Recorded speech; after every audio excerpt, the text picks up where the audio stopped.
चलो आगे करते हैं, हेडिंग डालो। Second chemical property, formation of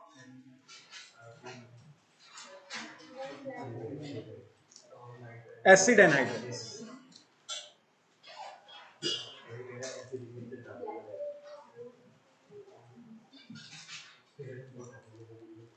formation of acid anhydrides. Acid anhydrides क्या होते हैं?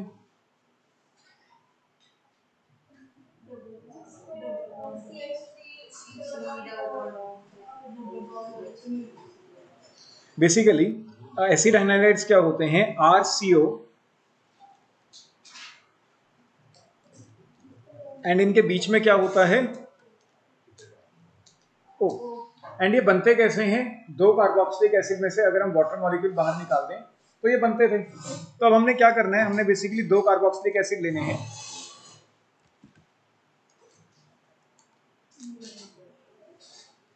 एक ये हो गया,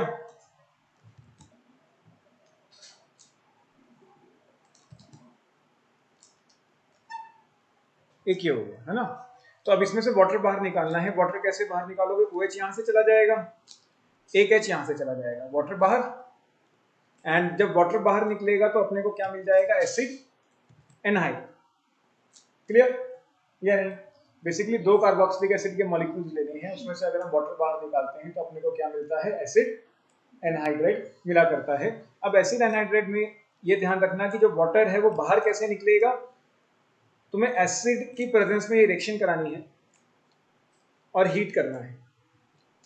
या तो तुम एसिड और हीट कर सकते हो, या फिर तुम कोई भी डिहाइड्रेटिंग एजेंट यूज कर सकते हो, जैसे P2O5 in presence of heat. P2O5 की जगह तुम Al2O3 भी यूज कर सकते हो। एल्यूमिनियम ऑक्साइड भी एक डिहाइड्रेटिंग एजेंट का काम करता है। तो इनमें से कुछ भी तुम यूज कर सकते हो।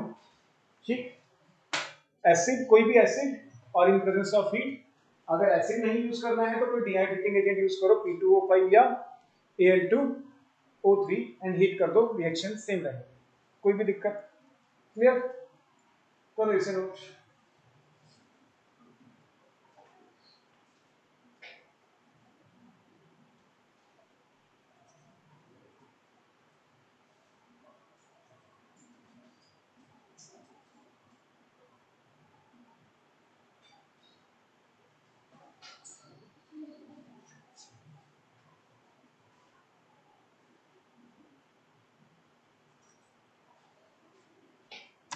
अगला रिएक्शन है फॉर्मेशन ऑफ एसिड हैलाइड्स या एसिड क्लोराइड्स।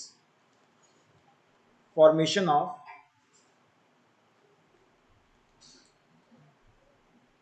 एसिड हैलाइड्स कह सकते हैं, एंड पर्टिकुलरली अगर क्लोरीन लगाएंगे तो वो क्या बन जाएगा? Acid chloride.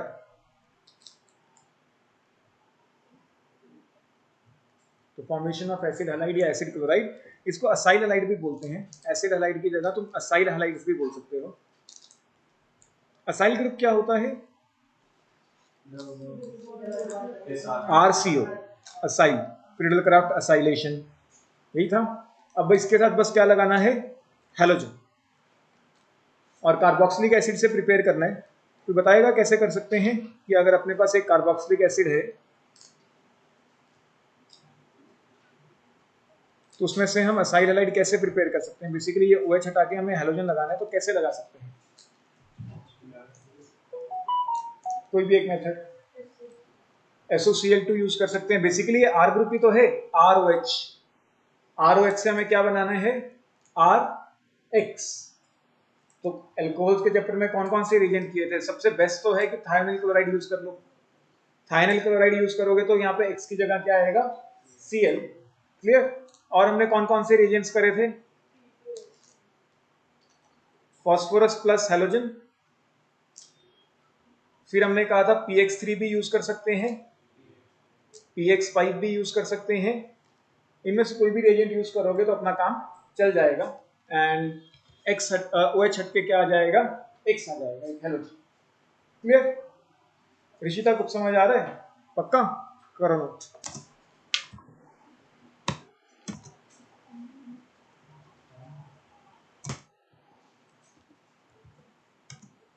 अरे बचपन से करते आ रहे हो, क्या हो गया? लिख लिया ना ये? करें आगे। हाँ हाँ, और क्या तुम लोगों ने पढ़ा नहीं?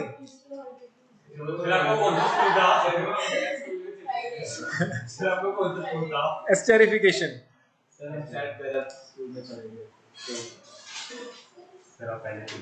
बोलो बोलो, क्या हुआ? पहले भी किया हुआ है।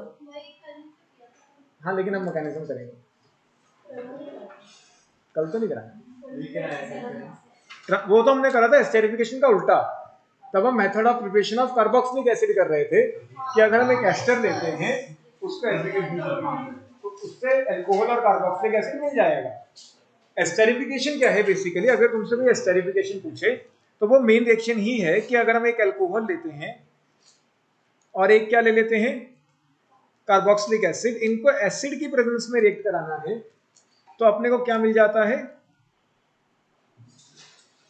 एस्टर, और वाटर मॉलिक्यूल बाहर आ जाता है। इसके अंदर हमने ये पढ़ा था कि अगर कार्बोक्सिलिक एसिड में अल्कोहल को ROH लेता हूं एंड कार्बोक्सिलिक एसिड को मैं क्या लेता हूं, R-COH,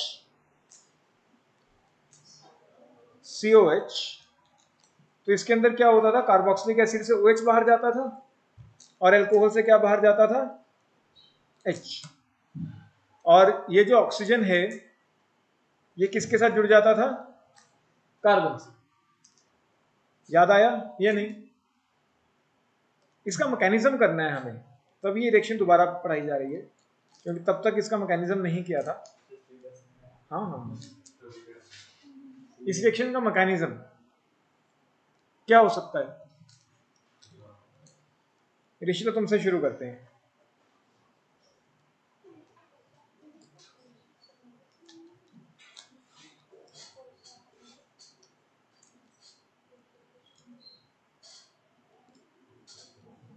देखो, अपने पास कार्बोक्सिलिक एसिड है और हम क्या ले रहे हैं, एसिड एज ए कैटलिस्ट। तो ऑक्सीजन अपना लोन पे डोनेट कर देगा, लेकिन कौन सा ऑक्सीजन करता है, ये वाला। ये वाला ऑक्सीजन अपना लोन पेयर किसको दे देता है, H+ को। एंड जब ऑक्सीजन अपना लोन पेयर कभी भी H+ को देता है तो हमने पढ़ा है कि ऑक्सीजन के ऊपर कैसा चार्ज आ जाता है, पॉजिटिव चार्ज, और हाइड्रोजन इसके पास आके लग गया, कोई दिक्कत? फिर ये अपने आप को स्टेबल करेगा कैसे, इस तरीके की क्लीवेज करके।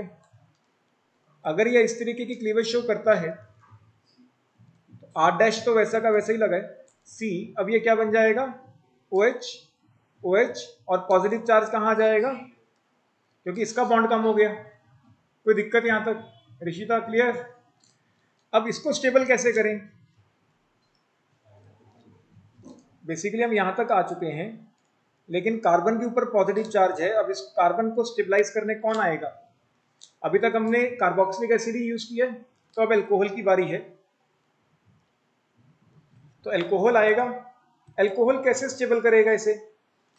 ऑक्सीजन के पास लोन पेयर है, तो ऑक्सीजन अपना लोन पेयर फिर से अब किसको दे देगा, अब ये कार्बन को दे देगा। क्लियर? कोई दिक्कत? फर्स्ट स्टेप में ऑक्सीजन ने, कौन से ऑक्सीजन ने, कार्बोक्सिलिक एसिड वाले कार्बोनिल ऑक्सीजन ने अपना लोन पेयर किसको दिया था, H+ को। अब अल्कोहल वाला ऑक्सीजन अपना लोन पेयर किसको दे रहा है, कार्बन। कोई दिक्कत? जब ये लोन पेयर डोनेट करेगा तो फिर से वही दिक्कत है कि कार्बन तो स्टेबलाइज हो जाएगा, क्योंकि कार्बन का तो बॉन्ड बन गया, लेकिन ऑक्सीजन ने अपना लोन पेयर लूज कर दिया, तो अब पॉजिटिव चार्ज किस पे आ जाएगा, फिर से ऑक्सीजन पे।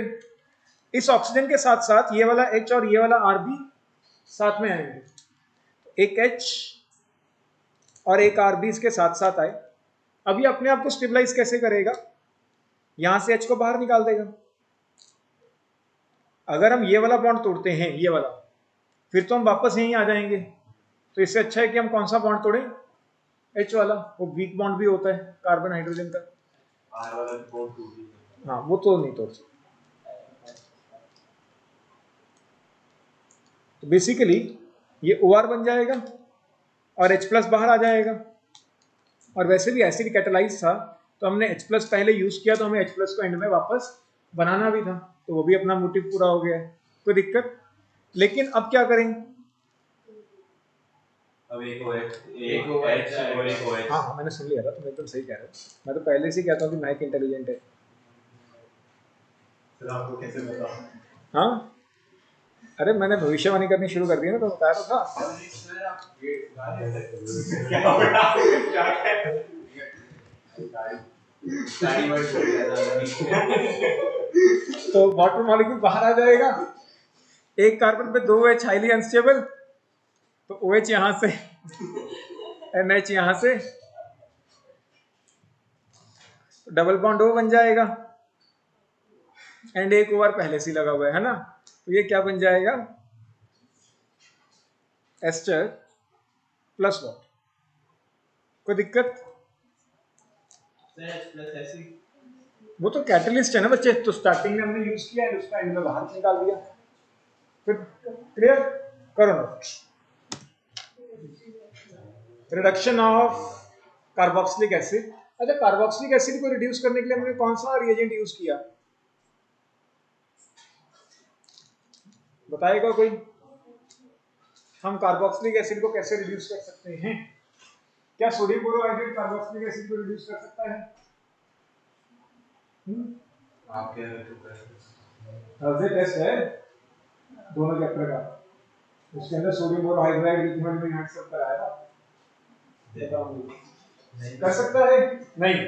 सोडियम बोरोहाइड्रेट किस किस को रिड्यूस करता था? एल्डिहाइड, कीटोन्स और एसिड क्लोराइड को टू द रिस्पेक्टिव एल्कोहल।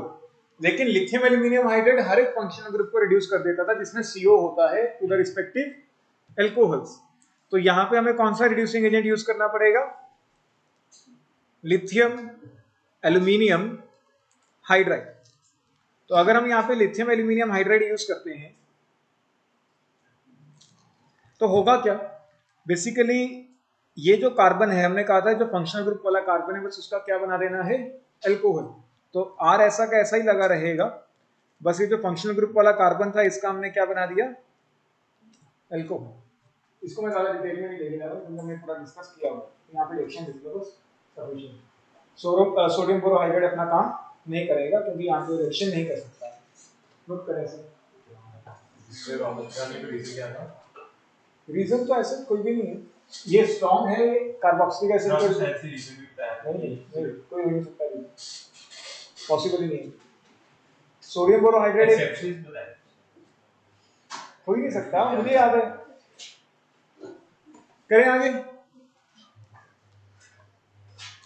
अच्छा, अगला है डीकार्बोक्सिलेशन। सर एक बार दिखा। अगला reaction decarboxylation of carboxylic acid, ये भी +1 में किया है, method of preparation of alkenes के अंदर। Decarboxylation of carboxylic acids. Basically carboxylic acids क्या होते हैं? RCOH।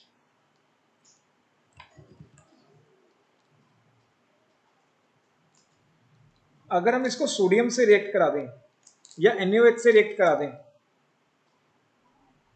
तो एसिड प्लस मेटल या एसिड प्लस बेस हमें सॉल्ट बना के तो दे देगा। कोई दिक्कत? हमने पढ़ा है कि carboxylic acids are acidic in nature, तो अगर हम एक एसिड और एक मेटल या एसिड और बेस की रिएक्शन कराते हैं तो अपने को क्या मिलेगा? सॉल्ट। तो अपने को यहाँ पे क्या मिल जाएगा? Sodium salt of carboxylic acid. तो इसको हम क्या नाम दे रहे हैं? Sodium salt of carboxylic acid. तो हमने अगर sodium salt of carboxylic acid लिया एंड उसको रिएक्ट करा दें किसके साथ? NaOH in presence of CaO। किसके साथ रिएक्ट कराना है? NaOH के साथ इन प्रेजेंस ऑफ कैल्शियम ऑक्साइड। तो ये क्या करता है? यहां से ये पूरा का पूरा ग्रुप हटा देगा और R के साथ क्या आ जाएगा? H, हाइड्रोकार्बन बन जाएगा।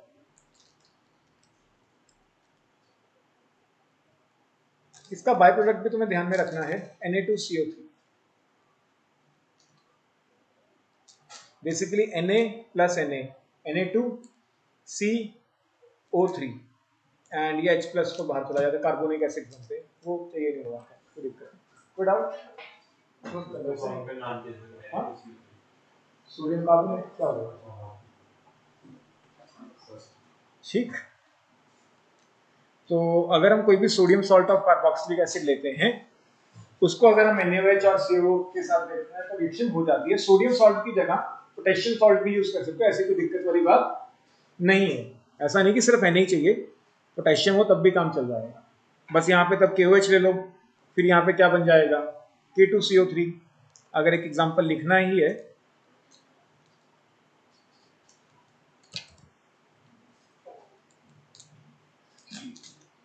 मान लो अपने पास बेंजोइक एसिड है एंड बेंजोइक एसिड को हम KOH से रिएक्ट करा रहे हैं, एक प्रोडक्ट A मिलता है।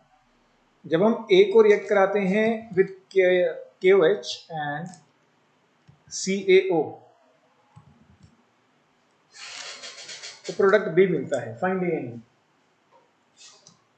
करो ट्राई।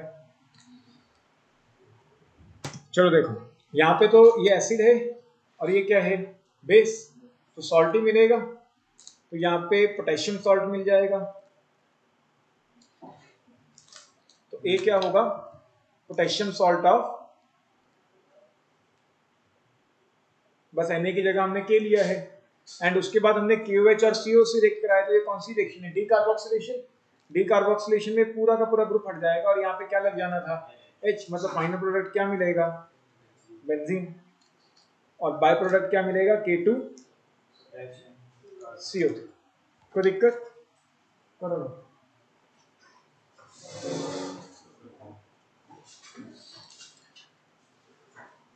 कोई भी डाउट किसी को? सर आज 10 मिनट पहले छुट्टी कर दोगे? हाँ हाँ हाँ, क्या हुआ? 10 मिनट पहले ऑफ कर देना सर। हाँ 10 मिनट? नेक्स्ट क्लास में नहीं आ रहे। अच्छा, नेक्स्ट क्लास में नहीं आओगे, कोई बात। अच्छा मुझे एक बात बताओ, अगर हम बेंजोइक एसिड लेते हैं एंड बेंजोइक एसिड की रिएक्शन हम कराते हैं HNO3 और H2SO4,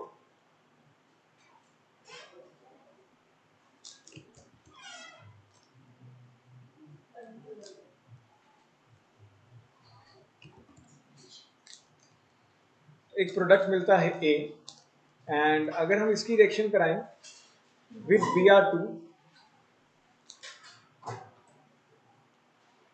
in presence of FeBr3, तो अपने को एक प्रोडक्ट मिलता है B। Find A and B। क्या लगता है क्या होंगे?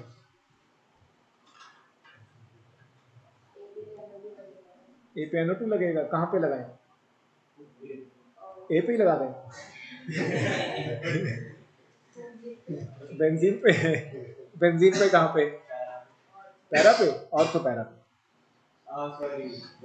ये माइनस M ग्रुप है, डबल बॉन्ड है यहाँ पे। डायरेक्टली अटैच्ड कार्बन पे क्या है, डबल बॉन्ड। अगर डायरेक्टली अटैच्ड कार्बन पे डबल बॉन्ड होता है तो वो ग्रुप कैसा होता है, minus M। Minus M group कैसा होता है, मेटा डायरेक्टली। तो मतलब यहाँ पे मेटा पोजीशन पे लगना है, तो मेटा तो एक ही है, मतलब दोनों सेम है, दो हैं लेकिन दोनों के दोनों क्या हैं, सिमिलर है, तो कहीं पे भी लगा दो। और नीचे वाली रिएक्शन में क्या हो रहा होगा, Br लगेगा। हैलोजिनेशन रिएक्शन है, halogen in presence of Lewis acid. Lewis acid की प्रेजेंस में जब भी रिएक्शन कराते हैं तो हैलोजन कहाँ लगता है, बेंजीन पे, और ये माइनस M ग्रुप था तो मेटा पे लग जाएगा। तो दिक्कत, बेसिकली वो माइनस M नेचर का क्वेश्चन की तरह वो हमने किया हुआ है, मैं इसकी रिएक्शन की तरह देखता हूँ, नोट कर लो। रिएक्शन ऑफ अल्फा कार्बन, अगला लिखो, रिएक्शन ऑफ अल्फा कार्बन। तुम में से किसी ने भेजा?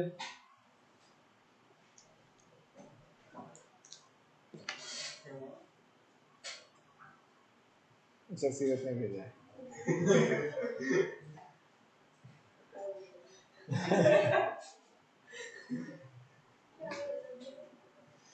आगे करते हैं। Reaction of alpha carbon.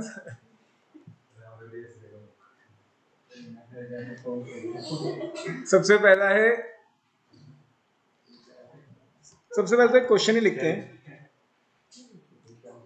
Y alpha hydrogen, बस बस बस, why alpha hydrogen in carbonyl compounds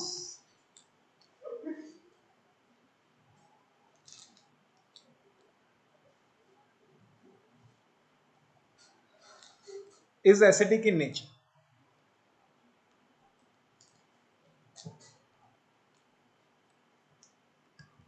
question क्या है कि जो अपना अल्फा हाइड्रोजन होता है कार्बोनिल कंपाउंड्स में वो एसिडिक होता है, क्यों? अरे कोई भी कार्बोनिल कंपाउंड ले लो, कार्बोनिल कंपाउंड क्या होता है जिसमें CO हो, ठीक, अल्फा कार्बन होता है CO के साथ वाला कार्बन, तो ये पड़ोसी वाला जो कार्बन है दिस इज अल्फा कार्बन। अगर इस पे हम हाइड्रोजन लगा देते हैं तो हम कह रहे हैं कि ये जो हाइड्रोजन है this is alpha hydrogen and it is acidic in nature. ये जो हाइड्रोजन है this is alpha hydrogen and ये एसिडिक है, मतलब ये H+ की तरह बाहर आ सकता है, ना तो ये ऑक्सीजन से लगा है ना ही ये कि इलेक्ट्रोनेगेटिव एलिमेंट से लगा है, ये तो किससे लगा हुआ है, कार्बन से, तो ये H+ की तरह बाहर कैसे आ सकता है? निकाल के देख लेते हैं, अगर एसिड है तो H+ बाहर आएगा, और अगर हमने किसी भी चीज को एसिड प्रूव करना है तो हमें उसके कॉन्जुगेट बेस को क्या प्रूव करना होगा, स्टेबल। तो सिंपल सी बात है, हम इसमें से H+ बाहर निकाल देते हैं, माइनस अल्फा H, ठीक, अगर हम अल्फा H को बाहर निकाल देते हैं तो यहां पे कैसा चार्ज आ जाएगा, नेगेटिव। अभी जो नेगेटिव चार्ज है ये रेजोनेंस स्टेबलाइज होगा, ये नेगेटिव चार्ज कैसा होगा, रेजोनेंस स्टेबलाइज। तो मतलब जो कॉन्जुगेट बेस मिल रहा है अल्फा हाइड्रोजन बाहर निकालने के बाद वो क्या है, काफी ज्यादा स्टेबल, रेजोनेंस स्टेबलाइज्ड। इसीलिए मैं कह सकता हूं कि जो अपना अल्फा हाइड्रोजन है वो कैसा होगा, एसिडिक। क्लियर या नहीं, कोई भी doubt?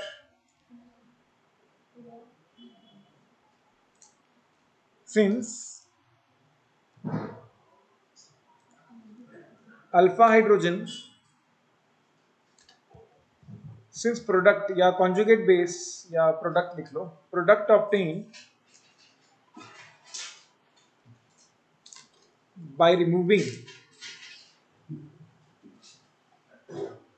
alpha hydrogen is resonance stabilized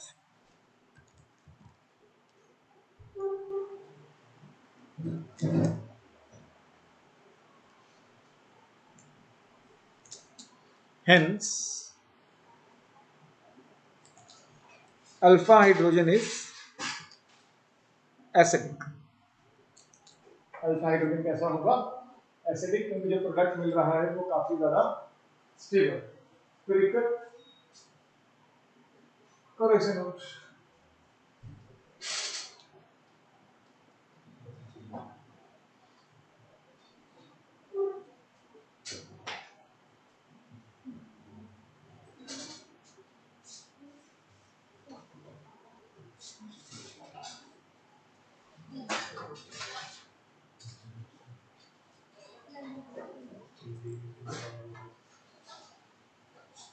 Kaliyar note करें आगे।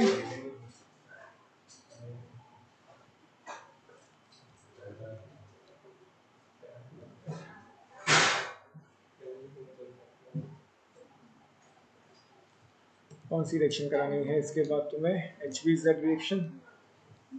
तो हेडिंग डालो सबसे पहली रिएक्शन इसी में, रिएक्शन ऑफ अल्फा कार्बन वाली जो हेडिंग डाली है उसके अंदर पहली रिएक्शन है ये, हेल-बुल्हार्ड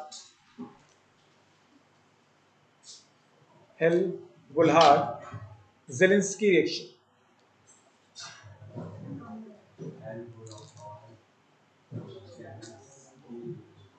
HBZ रिएक्शन, तो नेम रिएक्शन, हाँ ये नेम रिएक्शन है, HBZ रिएक्शन। हाँ ये 3 बंदे हैं, HBZ, हाँ और नहीं लगा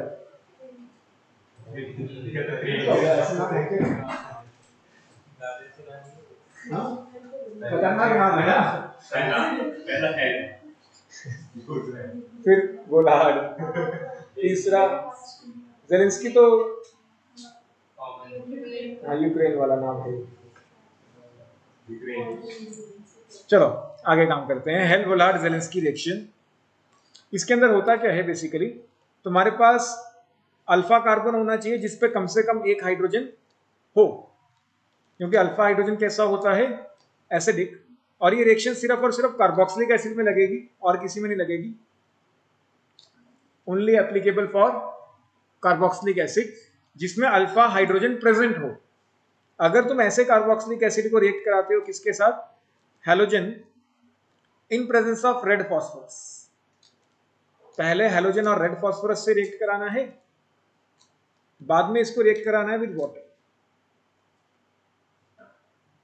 हैलोजन रेड फॉस्फोरस से रिएक्ट करा के इसको किससे रिएक्ट कराना है, वाटर से रिएक्ट कराना है। तो अल्फा, गुड आफ्टरनून, आज क्लास काम करते हैं। पहले कार्बोक्सिलिक एसिड जिसके अंदर अल्फा हाइड्रोजन हो, उसके बाद अगर हम हैलोजन और रेड फॉस्फोरस की रिएक्शन कराएं इन प्रेजेंस ऑफ वाटर, तो alpha hydrogen is replaced by halogen. Alpha halogen जो है, अल्फा हाइड्रोजन जो उसको रिप्लेस कर देते हैं किससे, हैलोजन से। कोई दिक्कत? तो इस रिएक्शन में हो क्या रहा है, alpha hydrogen is replaced by halogen in carboxylic acids. सिर्फ और सिर्फ किसमें है ये रिएक्शन, कार्बोक्सिलिक एसिड्स। एंड हाँ, इसको हम प्यार से अल्फा हैलोजिनेशन रिएक्शन भी बोलते हैं, also known as alpha halogenation reaction. बस रिएक्शन याद रखें, इंपॉर्टेंट है, कोई मैकेनिज्म नहीं है सिलेबस में, कुछ नहीं है कि अगर तुम्हारे पास एक कार्बोक्सिलिक एसिड है जिसमें अल्फा हाइड्रोजन है, तो उसकी रिएक्शन अगर हम H2 और रेड फॉस्फोरस से कराएं इन प्रेजेंस ऑफ वाटर, तो वाटर बाद में चाहिए, तो अपने पास अल्फा हैलोजिनेटेड कंपाउंड्स आ जाते हैं। कोई दिक्कत? और यहाँ पे हैलोजन जो हम यूज कर सकते हैं वो सिर्फ क्लोरीन या ब्रोमीन ही यूज कर सकते हैं, ना ही हम फ्लोरीन यूज करते हैं, ना ही iodine. Halogen can only be chlorine और ब्रोमीन। फॉर एग्जाम्पल मान लो अपने पास एसिटिक एसिड है, अगर हम एसिटिक एसिड को ब्रोमीन से रिएक्ट कराएं in presence of red phosphorus, water ना भी दिया हो तब भी तुम्हें रिएक्शन याद होनी चाहिए कि क्या रिएक्शन करानी है, सीधी सीधी हाइड्रोजन हटा के वहां पे क्या लगा देना है, हैलोजन। बाकी सब कुछ सेम रहेगा, कोई चेंजेस नहीं आए। कोई दिक्कत?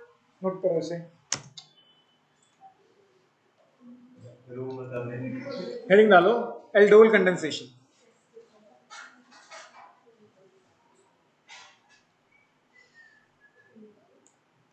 एल्डोल कंडेंसेशन, कुछ आइडिया एल्डोल का? हाँ, ये अल्फा कार्बन का सेकंड रिएक्शन, अल्फा कार्बन वाली एल्डोल कंडेंसेशन। ये सबसे इंपॉर्टेंट रिएक्शन है इस चैप्टर की। मतलब ऐसा हो नहीं सकता कि एल्डिहाइड कीटोन में से सीबीएसई में क्वेश्चन आया और ये रिएक्शन ना आए, और मेंस में भी, मतलब डायरेक्टली नहीं पूछेंगे तो इनडायरेक्टली पूछ लेंगे, एबीसीडी मतलब ऐसा कुछ, लेकिन रिएक्शन पक्का आती है। बेसिकली इस रिएक्शन में होता क्या है पहले ये समझते हैं। अगर हम इस रिएक्शन की बात करें, ये रिएक्शन सिर्फ एल्डिहाइड और कीटोन्स पे एप्लीकेबल है, ये कार्बोक्सिलिक एसिड्स पे एप्लीकेबल नहीं है, only for aldehydes and ketones. जैसे पिछली रिएक्शन सिर्फ कार्बोक्सिलिक एसिड के लिए थी, ये सिर्फ किसके लिए है, for aldehydes and ketones having at least one alpha hydrogen.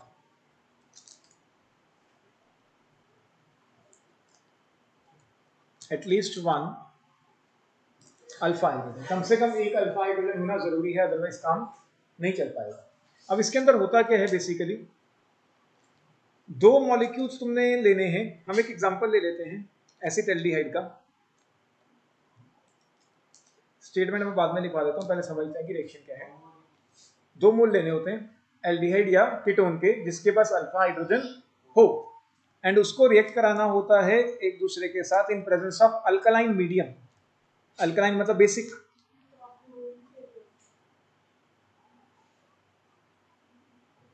बोलो बोलो, एसिटिक एसिड। तो अच्छा मैंने, अच्छा ओहो, सही H लेना, ठीक। हमने लेना था acetaldehyde in presence of alkaline medium, मतलब तुम्हें 2 मोल या तो एल्डिहाइड लेने हैं या 2 मोल क्या लेने हैं, कीटोन, ठीक। सेम अगर अलग अलग लोगे तो फिर वो अगली रिएक्शन होगी क्रॉस एल्डोल, वो आगे करेंगे। अभी के लिए एल्डोल करते हैं।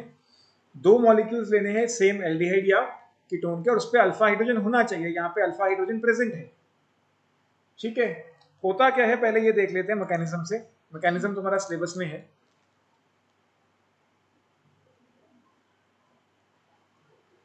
देखो अभी अभी हमने पढ़ा है कि अल्फा हाइड्रोजन कैसा होता है,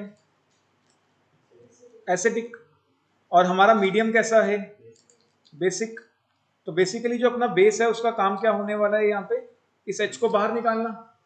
तो ये क्या करेगा, यहाँ से H प्लस को बाहर निकालेगा, और जो चार्ज है वो किसके ऊपर आ जाएगा, कार्बन के ऊपर। अब ये न्यूक्लियोफाइल की तरह काम कर सकेगा क्योंकि अब ये इलेक्ट्रॉन रिच बन गया है। इसको मैं CHO ही लिख लेता हूँ, एल्डिहाइड को थोड़ा आसान रहेगा, कोई दिक्कत, क्लियर। तो पहला मोल अपना यूज हो गया है। अब ये जो अपना कंपाउंड बना, ये एज अ न्यूक्लियोफाइल अटैक करेगा दूसरे मोल। एक और मोल हमने लिया हुआ है एसिटाल्डिहाइड का। अब हमने इसको रिएक्ट कराना है किसके साथ, इसके साथ। अच्छा, हमने पढ़ा था एल्डिहाइड कीटोन्स में कि न्यूक्लियोफिलिक एडिशन रिएक्शंस होती हैं। कैसी रिएक्शंस होती हैं, न्यूक्लियोफिलिक एडिशन रिएक्शंस। एंड होगा क्या, ये कार्बन इसके ऊपर अटैक कर देगा, ठीक। एंड ये बॉन्ड टूट के चार्ज इसके ऊपर आ जाएगा, ऐसे ही पढ़ा था हमने। तो बेसिकली बनेगा क्या, CH3 एज इट इज है, इसको मैं CH को नीचे लिख देता हूँ, थोड़ा ज्यादा सही रहेगा। ये जो H था मैंने इसको नीचे करके लिख दिया है, ठीक। अब ये O माइनस बन गया है क्योंकि इसके ऊपर अटैक हुआ है, तो ये क्या बन गया है, O माइनस। इसके साथ कौन आके लगा है, CH2CH, कोई दिक्कत, क्लियर। अब ये वाटर से क्या गेन कर लेगा, H प्लस। तो थर्ड स्टेप में क्या होता है,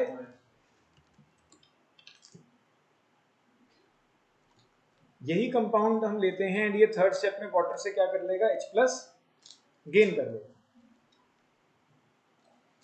तो अगर ये वाटर से H प्लस गेन कर लेता है तो अपने पास क्या मिल जाएगा,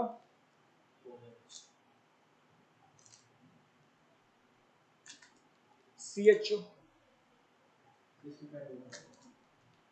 कोई डाउट, ये अल्फा कार्बन था, ये कार्बन कैसा था, बीटा। तो ये कंपाउंड क्या बनेगा, बीटा हाइड्रोक्सी एल्डिहाइड, क्योंकि है तो ये एल्डिहाइड ही ना। तो ये कंपाउंड क्या बनेगा, बीटा हाइड्रोक्सी एल्डिहाइड। कोई भी दिक्कत, पक्का समझ आ रहा है। ये इसका IUPAC नेम नहीं है, जनरलाइज कैटेगराइज है, जो हम रिएक्शन में अभी जब स्टेटमेंट लिखेंगे तो उसमें यूज करेंगे, बीटा हाइड्रोक्सी एल्डिहाइड। अगर IUPAC नेम की बात करें तो नंबर 1 इसको देना पड़ेगा, नंबर 2 इसको देना पड़ेगा, नंबर 3 इसको देना पड़ेगा, और नंबर 4 इसको देना पड़ेगा। OH को सब्स्टिट्यूएंट मानना पड़ेगा। तो ये बन जाएगा 3 हाइड्रोक्सी ब्यूटेनॉल।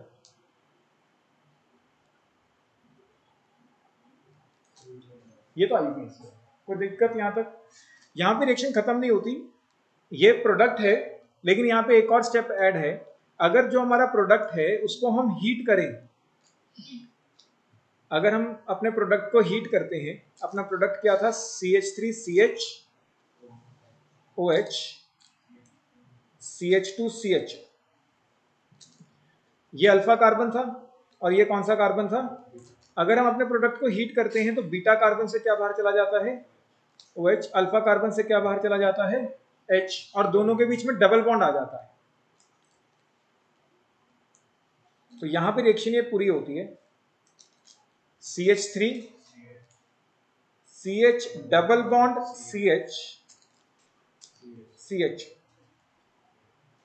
कोई दिक्कत, क्लियर या नहीं, समझ आया। तो बेसिकली प्रोडक्ट क्या मिलेगा यहाँ पे, अगर हम इस रिएक्शन का प्रोडक्ट देखें तो इनिशियली तुम्हें प्रोडक्ट यही लिखना है, बीटा हाइड्रोक्सी एल्डिहाइड। कैसे बना है वो हमने डिस्कस कर लिया है। एंड उसके बाद भी अगर हम इसको हीट करते हैं तब जाके अपने पास क्या मिलता है, डबल बॉन्डेड वाला अल्फा बीटा अनसैचुरेटेड एल्डिहाइड।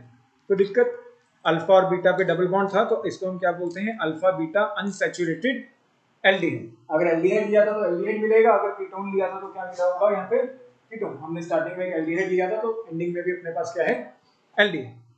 पहले तो इसे नोट करो, फिर इसकी स्टेटमेंट लिखते हैं। करो इसे नोट। OH माइनस दिया है, अब तो तुम यहीं पे रुक जाओगे बीटा हाइड्रोक्सी पे। अगर हीट दिया तो अगले वाला भी दिखाओगे, कई बार वो OH के साथ ही नीचे हीट लिख देगा, तो फिर तुम्हें फाइनली यहाँ तक दिखाना ही होगा। कोई दिक्कत? हाँ, एक ही स्टेप में, मतलब तुम कोशिश करो कि दोनों दिखा दो, कि ऐसे दिखा दो ताकि नंबर काटने का कोई मौका ही ना मिले किसी को।